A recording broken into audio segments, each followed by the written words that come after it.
left winger. Just yesterday, I got a response from a comment that I made regarding Mr. Obama, Mr. Bush, and Mr. Clinton's presidency, where I had criticized Mr. Obama from the left.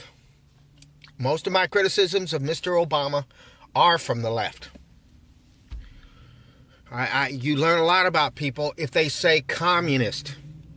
If you're in a conversation with them and they say communist, such as they say that the Obamacare is communism, this says a lot about what that person's assumptions are about life, how they've been taught, who they are as a person. I'm not going to get into it.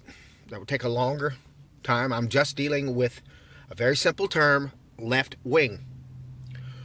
So anyway, I got in this discussion with this lady, and she said, what do you propose that Mr. Obama do regarding what's going on? Because one of the favorite arguments by progressives is that Mr. Clinton, when he left the White House in 2001, there was a small surplus, and that when Mr. Bush left, there was a $8 billion deficit, which they are factually correct. They are factually correct. Going back to Carter had a surplus, and then under every Republican administration, we've had deficits, and the Democrats have done a much better job. Even though this is completely contrary to what I was taught in the early 1980s about Keynesianism and how the economy is supposed to work, none of that has applied. So anyway, I'm just getting back to my subject. What is it to be left-wing as opposed to being a liberal? I'm just going to put it quite left-wing. Liberals are like conservatives in that they're in a little club. They want to feel comfortable about who they are. They want to belong to something. So they want to get attached to Mr. Obama, or they want to get attached to Mr. Clinton or Mrs. Clinton now. Mrs. Clinton's their new darling.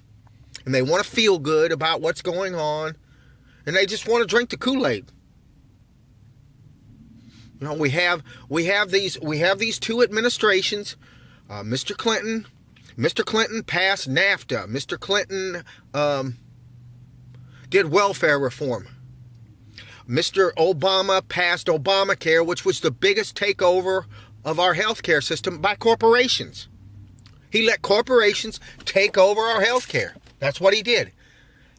That is not communism. That is fascism. That's what it is. So by that definition, Mr. Obama's a fascist. It may be a soft fascism. It's kind of a corporatism. You know, we're not fascists anymore. We're corporatists. We're kind of a smile, you know. We're nice about it.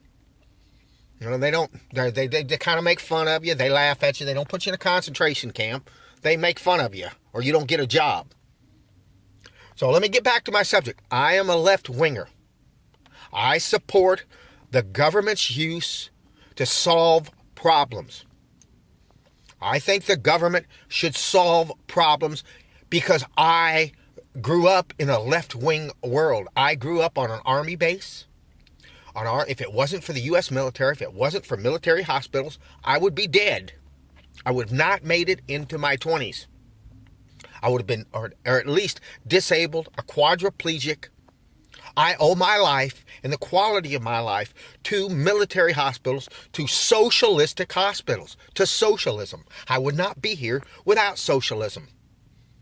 Socialism, i.e. the U.S. military, made my father. My father left a capitalistic society, which was the coal mines in West Virginia, when he was 17 years old. He has this story. He weighed 117 pounds, and he left in 1952.